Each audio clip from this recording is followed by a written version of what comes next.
Bro, pernah nggak sih ada di posisi ini? Mau masuk sekolah baru, mau naik kelas, mau mulai pelayanan, mau ambil keputusan penting, mau berubah, tapi takut gagal. Di luar kelihatan santai, tapi di dalam hati deg-degan. Banyak pikiran, banyak kata dalam hati, gimana kalau? Nah, kondisi itu mirip banget dengan yang dialami Yosua. Yosua ini bukan orang sembarangan. Dia adalah penerus Musa, pemimpin besar bangsa Israel. Bayangin tekanannya, Musa wafat, bangsa Israel banyak orang keras kepala. Di depan mereka ada sungai Yordan, setelah itu ada negeri dengan musuh-musuh kuat. Dan di titik itu, Tuhan berkata, kuatkan dan teguhkanlah hatimu. Jangan kecut dan tawar hati, sebab Tuhan, Allahmu, menyertai engkau kemanapun engkau pergi. Poin 1, kuat dan teguh itu perintah, bukan opsi. Perhatikan kalimat ini bro, bukankah telah kuperintahkan kepadamu? Artinya, Tuhan tidak menyuruh Yosua menunggu sampai berani. Tuhan tidak berkata, kalau kamu sudah siap, tapi Tuhan memerintahkan, kuat dan teguh. Analogi gampangnya gini, kayak orang mau berenang. Kalau nunggu nggak takut air, bisa seumur hidup nggak nyemplung. Keberanian itu lahir saat melangkah, bukan sebelum melangkah. Takut itu manusiawi, tapi tinggal diam karena takut sama dengan tidak taat. Poin 2, alasan kita berani bukan karena kita kuat. Tuhan gak bilang, jangan takut karena kamu hebat, tapi Tuhan bilang, jangan takut sebab Tuhan menyertai engkau.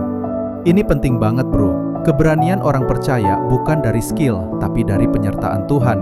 Analoginya gini, ada anak dan ayah yang masuk ke dalam ruangan gelap. Anak kecil berani masuk ruangan gelap bukan karena dia kuat, tapi karena tangannya digenggam ayahnya.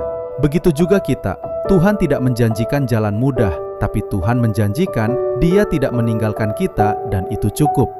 Poin 3, iman itu bukan cuma percaya, tapi siapin bekal.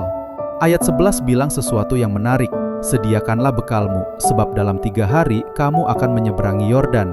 Padahal sungai Yordan belum terbelah, cara menyeberang belum kelihatan, tapi Tuhan suruh siap-siap. Artinya apa?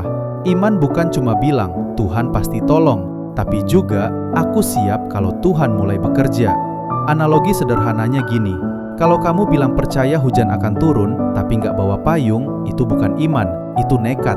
Iman sejati, berdoa, tapi juga belajar, percaya, tapi juga mempersiapkan diri. Poin 4, Tuhan sering kasih waktu, bukan jawaban instan. Tuhan bilang, dalam 3 hari, bukan sekarang, bukan langsung. Kadang Tuhan kasih kita waktu untuk siap mental, waktu untuk rapihin hati, waktu untuk beresin bekal.